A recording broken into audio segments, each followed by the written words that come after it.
Kemudian dulu ada seseorang yang mendatangi salah seorang wali Allah, tabibul qalb, tabib hati, dokter yang ngobatin penyakit hati.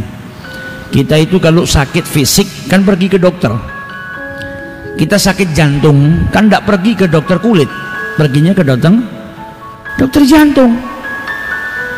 Ngapain kita sakit jantung pergi ke dokter kulit? Dan kita kalau sakit kan kita pasti pergi ke dokter, berupaya supaya sembuh. Tapi sayangnya kita punya penyakit banyak dalam hati kita, kita nggak pernah pergi ke tempat supaya penyakit hati kita itu hilang atau terobati. Rumah sakitnya hati itu masjid, rumah sakitnya hati itu majelis ilmu, majelis zikir.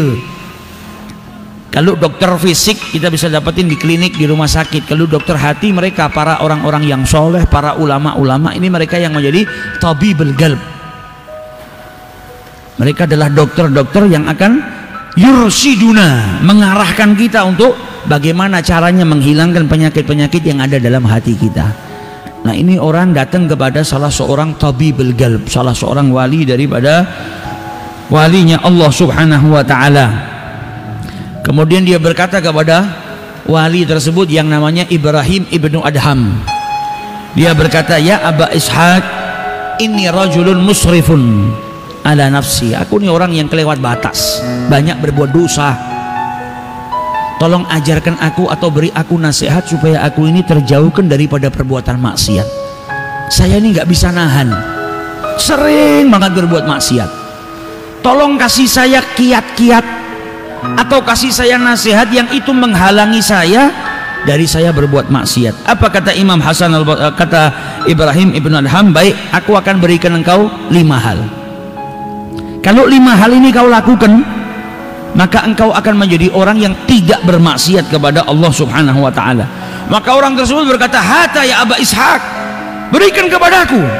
Apa itu 5 nasihat yang akan kau berikan kepada saya? Maka dijawab oleh Ibrahim ibnu Adham, yang pertama, fa idza aratta an ta'sillahi azza wajal, kalau engkau hendak bermaksiat kepada Allah, mau melakukan perbuatan dosa, fala ta'kul min rizqihi, maka jangan sekali-kali kau makan dari rezekinya Allah. Kalau kau bisa maksiat, tidak apa-apa. Kau mau maksiat kan? Bermaksiat gak apa-apa, tapi dengan syarat jangan makan rezeki dari Allah Subhanahu wa ta'ala. Maka orang tadi berkata, famin aina akul, kalau saya nggak makan rezekinya Allah, dari mana saya makan? Kerjanya saya itu kan cuma sebab datangnya rezeki, tapi rezeki itu datangnya dari Allah Subhanahu wa ta'ala. Kalau saya nggak boleh makan dari rezekinya Allah, terus saya makan dari mana?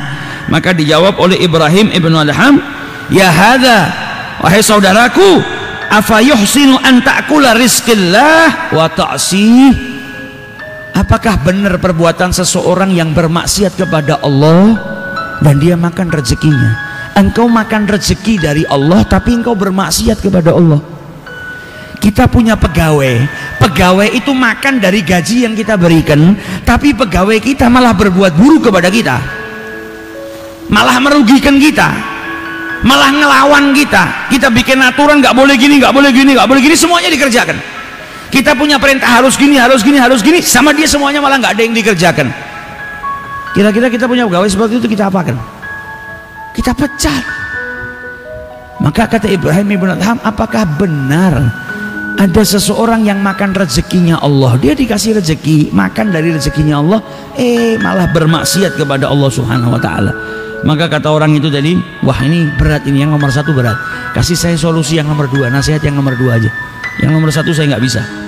Maka kata Ibrahim ibnu Adham, ya hadza, idza aratta an ta'si, kalau engkau mau berbuat maksiat kepada Allah Subhanahu wa ta'ala, fala taskun fi ardihi, boleh, kau boleh berbuat maksiat, tapi dengan syarat jangan tinggal di buminya Allah.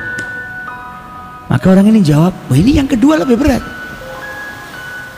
saya nggak boleh tinggal di buminya Allah, dari ujung bumi sampai ujung bumi dan di tengah-tengahnya semuanya milik Allah, min masyarik ilal magharib, tidak ada tempat kecuali itu tempatnya Allah. Kalau saya nggak boleh tinggal di buminya Allah, mau tinggal di mana? Apa kata Ibrahim ibnu Adham? Masa kau sudah tinggal di buminya Allah, makan dari rezekinya Allah, kemudian kau mau bermaksiat kepada Allah Ta'ala? Bayangkan ada orang yang kerja sama kita, kita kasih tempat tinggal, kita kasih makan, malah khianat sama kita, nusuk kita dari belakang. Apakah pantas orang yang dikasih tempat tinggal sama Allah kemudian dia berbuat kerusakan? Maksiat itu kan kerusakan. Orang yang berbuat maksiat itu berarti berbuat kerusakan di buminya Allah. Jadi kalau kita sedang bermaksiat kepada Allah, itu ibaratnya kita bertamu ke rumahnya orang, sama orang tadi disuguhin, dikasih makan.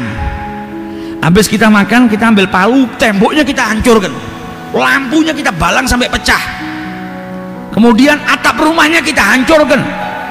Nah ini kan tidak benar tamu seperti ini. Masuk rumahnya orang, dibaiki, dikasih makan, malah rumahnya orang tadi dihancurkan. Kita tinggal di buminya Allah, dikasih rezeki, dikasih makan, kita malah buat kerusakan di dunia. Dengan apa? Bermaksiat kepada Allah Ta'ala. Maka tadi wah ini yang nomor 2 ini berat juga. Kasih saya yang nomor 3. Kata Ibrahim bin Adham, idza aradta an ta'si, kalau engkau hendak bermaksiat kepada Allah, wa anta ta'kulu rizqihi wa taskun fi ardhihi, dan kau tinggal di buminya Allah Subhanahu wa taala, enggak apa-apa wis. Sekarang kau mau maksiat dan kau enggak bisa makan kecuali dari rezekinya Allah, enggak bisa tinggal kecuali di buminya Allah, enggak apa-apa. Tapi dengan syarat, ketika engkau mau bermaksiat, carilah tempat yang tidak dilihat oleh Allah. Sembunyilah di tempat yang Allah enggak tahu, enggak ngelihat. Lah bagaimana mungkin Allah enggak tahu dan enggak lihat? Wong sesuatu yang ada di dalam hati saja Allah tahu. Ya nggak ada tempat yang tidak bisa dilihat oleh Allah Subhanahu wa taala. Maka Ibrahim menjawab, terus bagaimana? Apakah pantas seseorang tinggal di buminya Allah, makan dari rezekinya Allah Subhanahu wa taala, dan ketika bermaksiat Allah ngelihat dia bermaksiat? Ini seakan-akan kita tinggal di rumahnya orang, dapat gaji dari dia, ketika kita melanggar dia ngelihat. Biasanya orang itu kalau mau berbuat buruk takut ketahuan bosnya, ini terang-terangan di depan bosnya. Kan tidak pantas. Kau juga tinggal di buminya Allah, makan terang-terangan maksiat di hadapan Allah. Allah tahu kau berbuat maksiat itu, maka itu gak pantas. Berikan aku nasihat yang keempat. Maka kata Ibrahim bin Adham, idza ja'akal malakal maut. Oke, kalau 1, 2, 3 kau nggak bisa, yang keempat.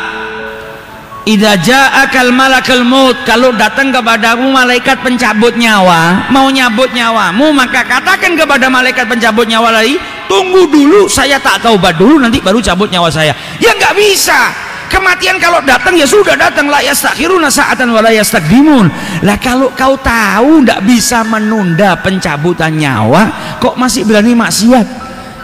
Lah kalau kau belum sempat tobat, dicabut nyawamu sama Allah gimana?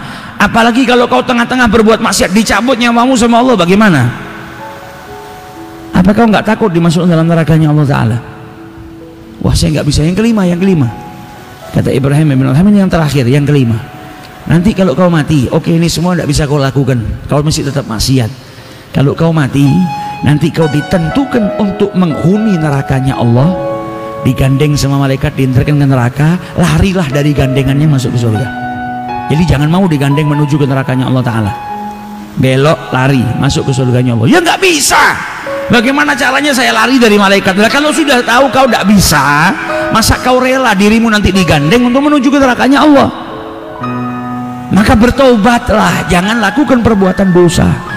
Sampai akhirnya lelaki tersebut berkata, hasbi fa inni astaghfirullahal azim wa atubu ilaih. Nah ini juga tips buat nyadarkan kita, kalau kita mau berbuat maksiat, pikirkan, wah beb saya sudah mikirkan itu ternyata nggak berhasil, nggak ngaruh, nggak ngefek, saya tetap bermaksiat. Berarti itu tandanya hati kita kotor.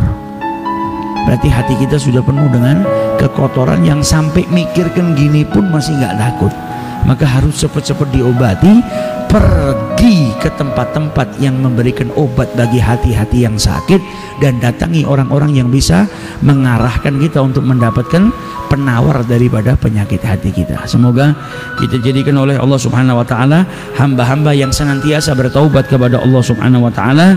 Setiap taubat kita diterima oleh Allah, diampuni dosa-dosa kita oleh Allah Subhanahu wa taala. Amin ya rabbal alamin.